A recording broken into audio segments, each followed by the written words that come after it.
Too late to the thread, but this is a good story.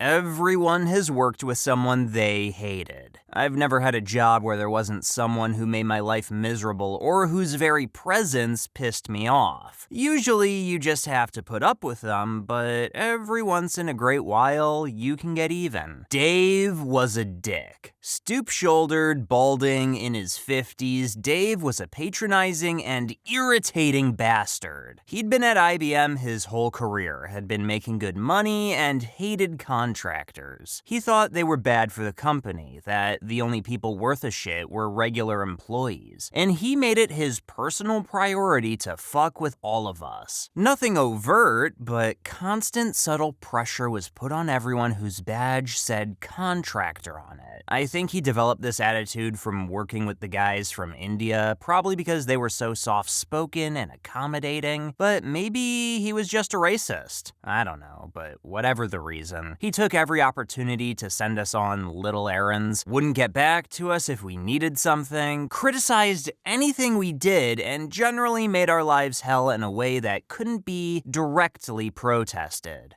I was pretty good friends with the guy sharing the room with him, another full-time employee, and one day, Robert called me up. We're going for coffee. Okay, let me just finish up a few things. You don't understand. We need coffee now.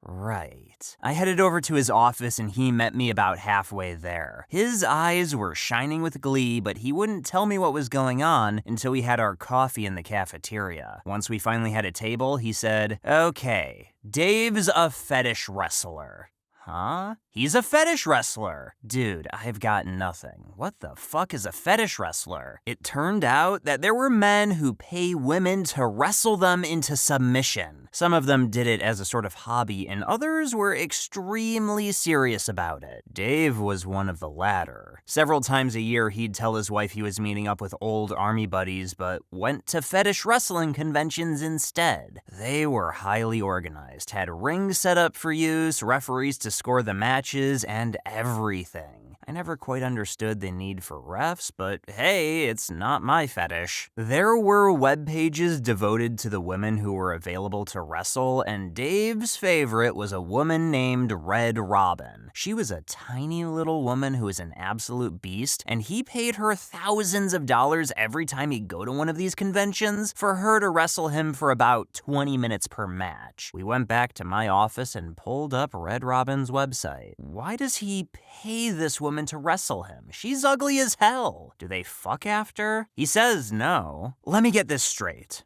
Dave lies to his wife, flies out to California to have an ugly woman named Red Robin wrestle him into submission, pays her $400 per match, and doesn't fuck her? Yep. Bullshit. I went on to the main wrestling site and started reading Dave's posts, and there were a ton of them. He talked in great detail and depth about the sport, had invented his own move called the Twisted Ostrich, and told stories about amazing matches he'd won and lost. Look, I'm all about people's private lives remaining private, and I probably wouldn't have done anything if he hadn't so consistently been a fuck to me. But he had, so game on. I registered a fake account under the name Suplex on the wrestling website and started corresponding with him. I started by asking him some technical questions about the Twisted Ostrich, but it wasn't long until he started asking me personal questions. As time went by, I fleshed out the character, so within about a month, he had become quite good friends with Miss Plex. I told him I was a late 20s single lawyer living in DC. My marriage had ended because my husband just didn't understand my interest in such a harmless sport. It was so nice to talk to someone like him who really understood me. It was unbelievably satisfying. Every time he'd send me on some stupid errand, I'd think of how he was confessing his private life to the character I'd created. Oh, and he lied his ass off. He dropped a good 10 years and his wife somehow. Finally, he asked for a picture. Well, I'd already downloaded a whole set of a girl who looked about that age, and the photos didn't look professional. I started with a simple one, and he gushed about how hot I was. Over the next few weeks, I sent him more and more photos, each more revealing than the last, until the girl was fully nude, but didn't look posed.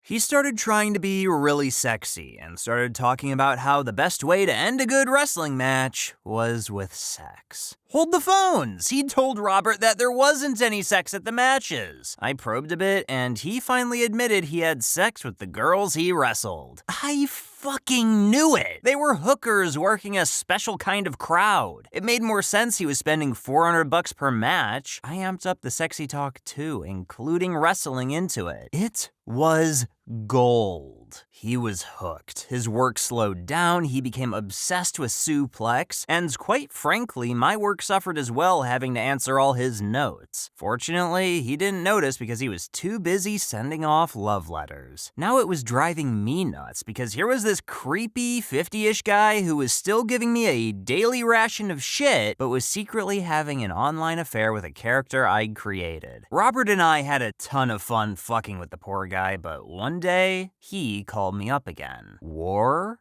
Coffee. Now. At the cafeteria, he told me that Dave had another army reunion coming up, and we should see if we could get him to come to DC to meet Sue instead. Genius. I sent Dave an email and said we should get together sometime. Boom! In a flash, he responded that he had been thinking the same thing and had some time off in a few weeks. Would I be interested in him coming to visit? Yes. Yes, I would. As Sue, I arranged to meet him in DC at a local hotel. As the day approached, Dave became more and more excited and fucked with us less and less. He still tried, but the conviction and heat wasn't there anymore. Robert and I were going nuts, having to act like nothing was going on while Dave prattled on about how happy he was to hook up with his old army buddies, what a fun trip it would be, how he was hoping he didn't get pinned down by the snow, etc. I guess he thought he was being clever, but since we already knew the entire story, it just came across as pathetic. He left early on Friday to catch his flight, smiling like a champ. Tuesday morning, he showed up looking like his best friend had died. We asked what was wrong, and he tried to play it off like he was just tired from his long weekend, but as soon as he could, he sent Sue a message asking what the hell had happened and why hadn't she shown up. We waited to respond until after lunch. He was a basket case. Finally, we fired back a furious message that we'd called his house on Friday just to leave him a message, and some woman answered. We said we'd pretended to give her a survey and we knew about his wife and 4 kids, so he'd been lying to us all along. Basically, we went batshit crazy on him. We told him if he ever tried to contact us again, we'd tell his wife everything. We waited for him to get the email, watched him surreptitiously read it, and then we watched him have a meltdown. He started sweating like crazy, called his wife to check on her, and finally left early. He was never the same after that. He pretty much stopped messing with contractors and kept to himself. We never sent him any more emails, and he never sent any to Sue. My contract ended not too long after that, and that was the last time I heard of him. It couldn't have happened to a nicer guy. Multiple people have called me out for plagiarizing the story from a book, then link the actual book I supposedly stole it from. Funny thing, that's my book. I wrote it. The name, The War Lizard Chronicles, the author name, War Lizard, and hell, since my picture is on the cover, all those things should help clarify things. When I was 13, I woke up in the middle of the night to a man laying next to me in my small bed, staring right at me. I looked at him all confused and told myself, "Oh, silly, you're having a nightmare." So I smiled at him, closed my eyes, and was about to fall back asleep when he started touching my thigh. 2 things happened at once. I realized that I was only in my bra and underwear and that I was definitely not having a nightmare. Fear like I've never felt before gripped every inch of my body, and I think I stopped breathing. He started making his way up to my underwear, presumably to take them off. What did I do? I opened my eyes and I shit you not, said, "Hold on a second, I have to pee." He looked shocked, but didn't stop me as I wrapped my blanket around my body and proceeded to take a few steps towards my bathroom. Then I noticed my bedroom door was wide open, so I bolted. I ran to my mom's room, banged on the door, and screamed about how there was a man in my bedroom. My mom came out to the hallway and had just started reassuring me that it was a bad dream when the fucker dashed out of my room and toward the front door. My mom froze, but I got the biggest sense of, how the fuck dare he try to rape me? That's when I grabbed a lamp, ripped the cord out of the wall socket as I started chasing him, insanely waving that lamp and screaming all the profanities that my 13-year-old mind has ever heard. I chased that fucker down the streets while my mom called the police. I lost him somewhere in the dark, but when the police came, got statements, and started searching the neighborhood, I got my revenge. They caught him hiding in the bushes, brought him over, and asked me to identify him. I marched right up to that motherfucker, kneed him in the balls, and walked away saying, "Hell yes, I want to press charges."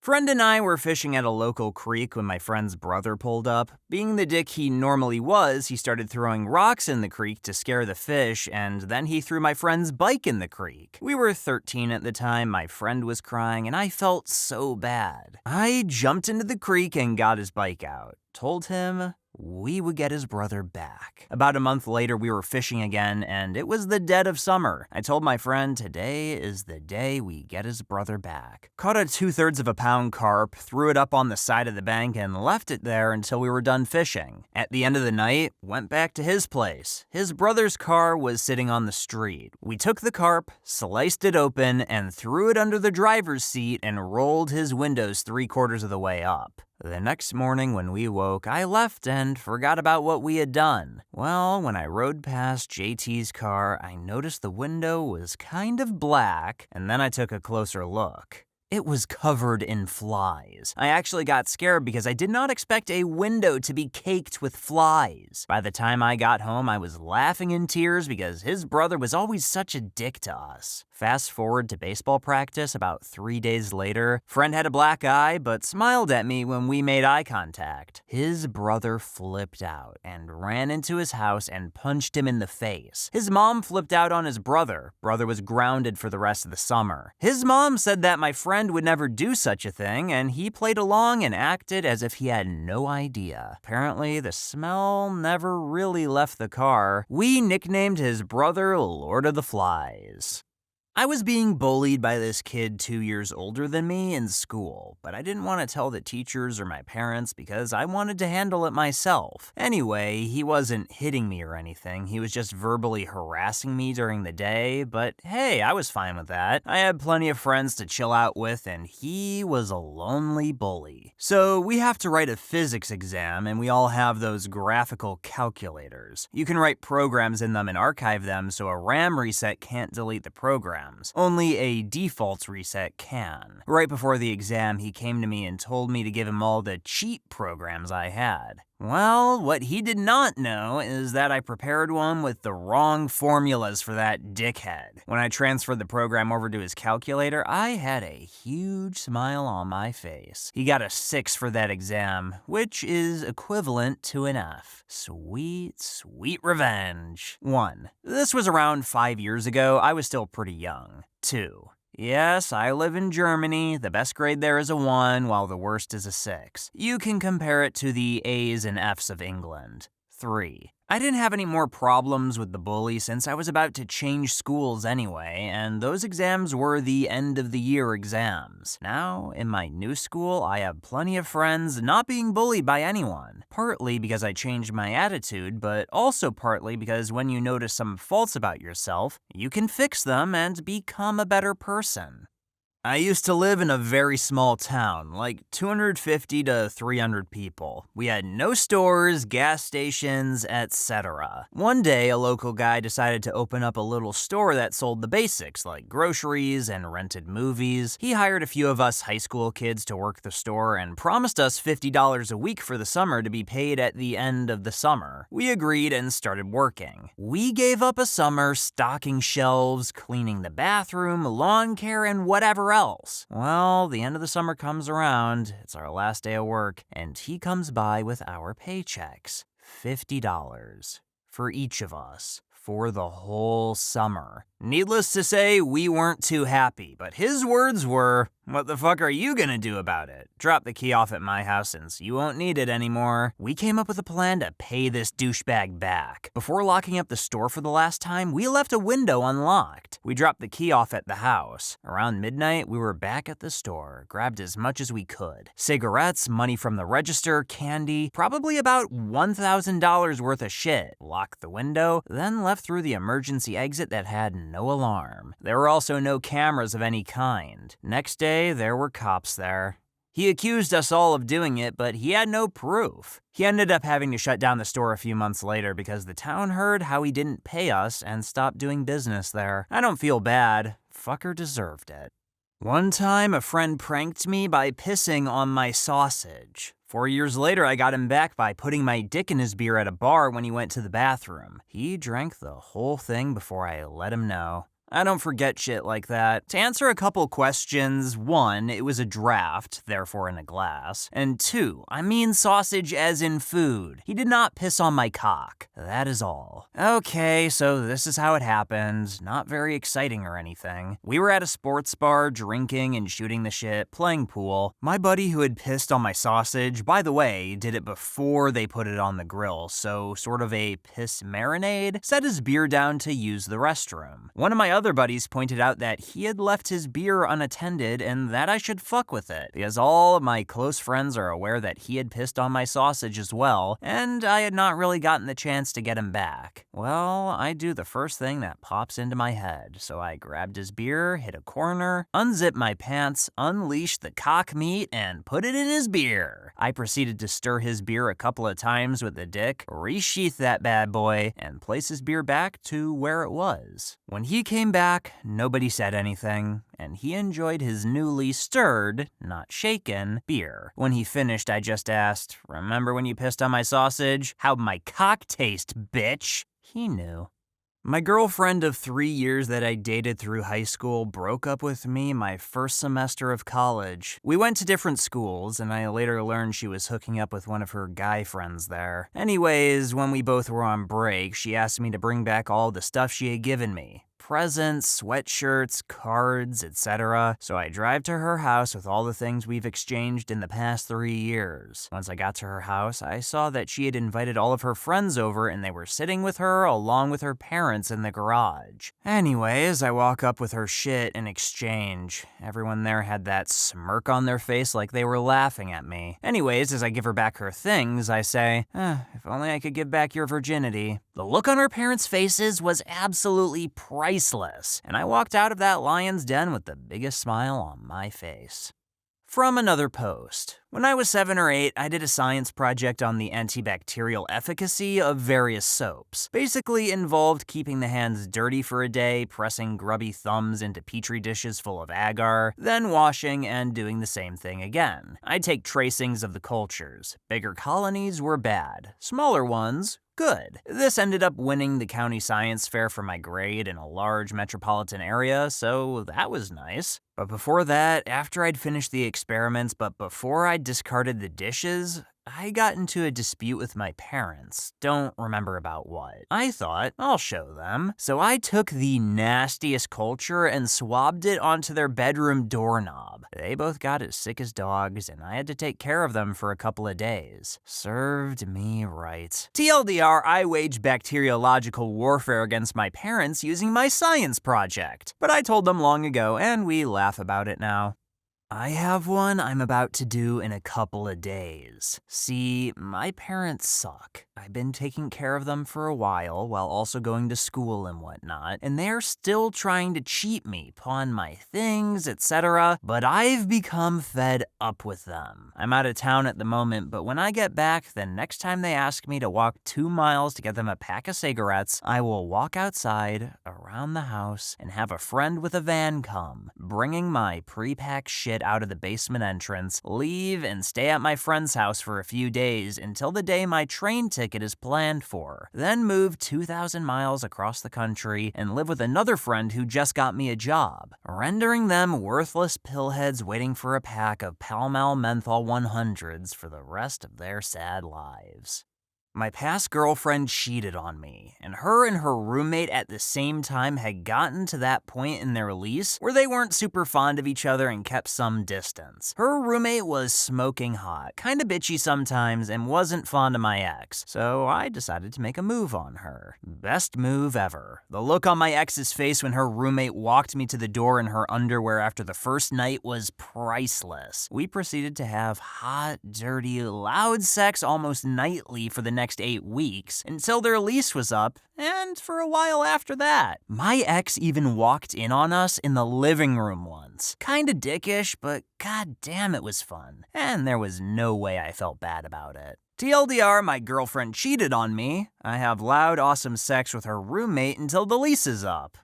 Didn't do this, but I witnessed it. I was at camp and there was this one really obnoxious kid who kept getting on everyone's nerves. He was a know-it-all and a tattletale, so one night we're in the bunk area and it's just me and this other guy that had the bunk across from me. The little doucher had left a giant bag of Twizzlers open on his bed that was still about 3/4 full. The guy across from me noticed the Twizzlers, hopped down off his bunk, and said, "Watch this." He then proceeds to take every Twizzler and rub his balls with them. An hour later, when the kid came back, I had to leave because I couldn't hold in my laughter at the sight of that little bastard eating his Twizzlers. My friend got roofied and raped by a frat fuck about a decade ago at a local high-toned university. Despite a shit ton of evidence, he was never arrested, never expelled, never had to face any sort of penalty for this, and managed to get my friend labeled a slut who totally wanted it, and now was only pretending it was rape because he wouldn't break up with his girlfriend for her. Pretty charming guy, really. I put capsicum extract in his eye drops.